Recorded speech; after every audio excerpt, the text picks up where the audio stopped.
Hi, and welcome back to the British Accent Podcast. I'm Emily. And I'm Nick. In today's episode, we're getting a bit more personal. We're talking about something a lot of learners experience, but rarely speak out loud: how learning English doesn't just teach you grammar or vocabulary, it teaches you something about yourself. Yeah, I think that's one of the most surprising parts of this whole journey. You come in thinking you're here to learn a language, and somewhere along the way, you start uncovering parts of who you are, the parts you've been quiet about, or didn't even know were there. It's almost like English holds up a mirror. Not just to how you speak, but to how you think, how you deal with fear, how you handle mistakes. You see your patience, your insecurity, your resilience. And sometimes, you see things that you didn't expect, like how brave you actually are. Or how you react when things feel uncomfortable. Or how deeply you want to connect, even when it's hard to find the words. So today we're reflecting on what English can teach us, not just as learners, but as human beings. What have you discovered about yourself while learning this language?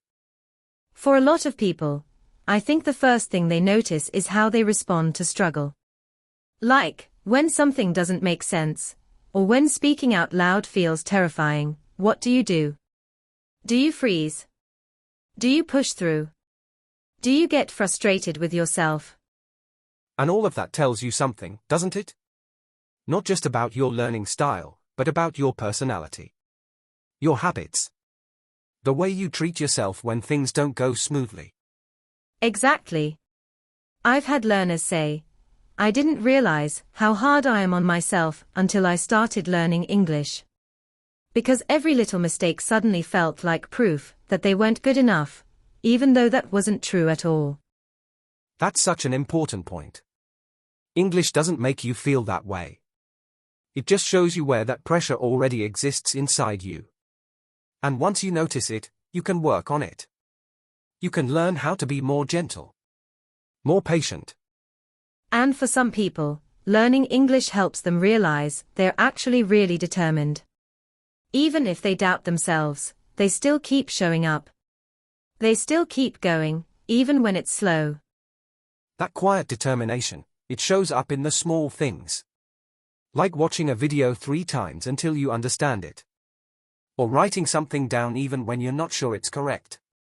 Or speaking up in class even when your heart's racing. And that's part of what makes this journey so powerful. Because you're not just learning how to say things in another language, you're learning how to trust yourself in uncomfortable situations. And that kind of self-trust, it stays with you. Long after the lessons are done. It becomes part of who you are. It's funny how you think you're just practicing tenses or pronunciation, and then one day you realize you're actually learning how to be kind to yourself when you don't get things right the first time. Yeah, or how to ask for help without feeling ashamed. Or how to slow down and actually listen. English doesn't just challenge your memory, it challenges your mindset. And sometimes, you learn things you didn't expect, like maybe you're more creative than you thought. Or maybe you've got a sense of humor in English that feels a bit different from how you express yourself in your native language. It's almost like English gives you a slightly different mirror, one that reflects you from a new angle. You're still you, but now you're exploring other sides of yourself that didn't have space before. I love that. And I think that's one of the most beautiful parts of learning a language. You don't have to leave your old self behind.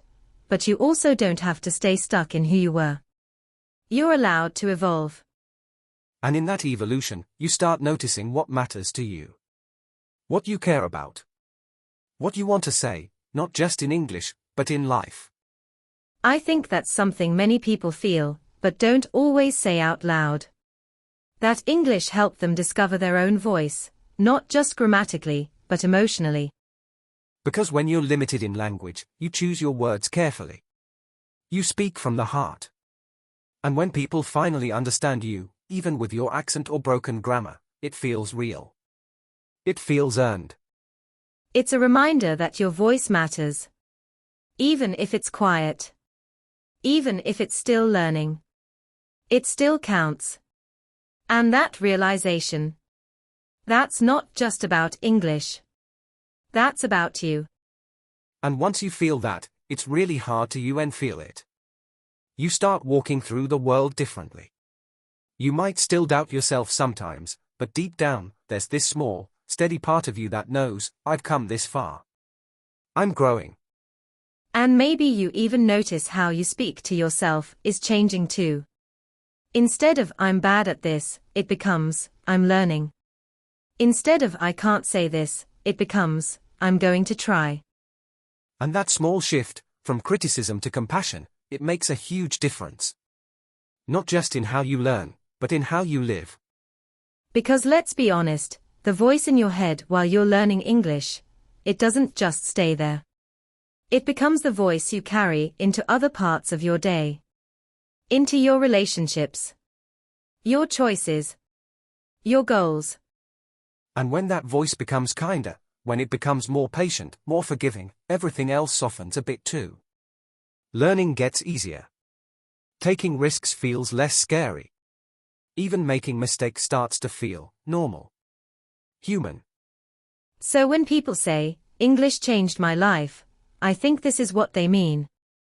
Not just that they got a new job or moved abroad, but that they started hearing themselves differently. Trusting themselves more.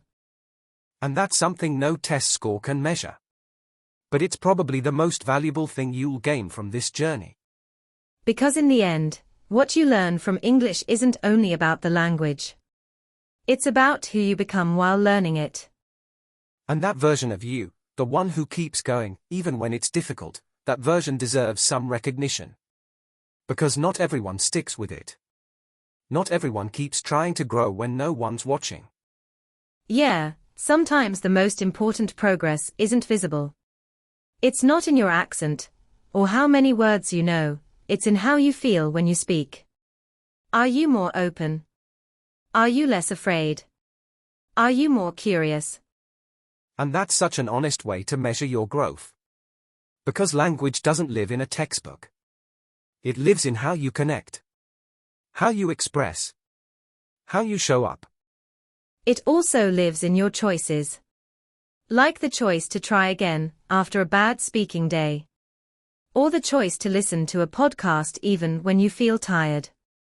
Or the choice to believe that your voice matters, even when it shakes. And I think once you start seeing your English journey that way, it becomes less about getting fluent and more about becoming yourself more fully, with words that match who you are becoming. And you start to realize that fluency isn't a finish line, it's a relationship. Between you and the language. Between you and your confidence. Between you and your truth. And that relationship takes time. But if you listen closely, you'll notice you've already come a long way. Not just in your English, but in your self-awareness. Your self-trust. Your self-expression. And that's something to be deeply proud of. Because when you look back, maybe 6 months ago, maybe a year, you probably weren't speaking like this. You weren't thinking like this. And that change didn't happen overnight, but it did happen. And maybe you didn't even notice it as it was happening. Maybe you thought, I'm not making progress, when really, you are learning how to be more patient with yourself. More open. More accepting of the process. That's the quiet kind of growth no one claps for. The kind that doesn't show up in certificates or test results. But it shows up in your courage. It shows up in the fact that you keep going, even when it's uncomfortable. Even when your sentences come out slowly. Even when you need to repeat yourself. Even when someone gives you that look like they didn't understand, and you try again anyway. That's strength. That's growth. That's transformation, not just in language, but in who you are becoming through the effort. And the beautiful part is, no one can take that from you. It's yours. You've earned it. With every quiet decision to keep going. So maybe the most powerful thing we learn through English is who we are when things aren't easy. And who we're willing to become when we choose not to quit. So if English has taught you something about yourself, about your strength, your patience, your voice. Hold on to that. Because that's the real progress. That's what truly matters. And even if it still feels messy or uncertain, trust that you're growing.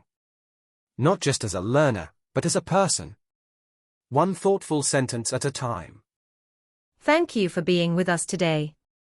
For listening, for reflecting, and for letting this be part of your journey. We'll be back soon with more episodes to keep you company along the way. Until then, speak softly, keep learning, and be kind to the person you're becoming. Take care, and remember, your voice is already more powerful than you think.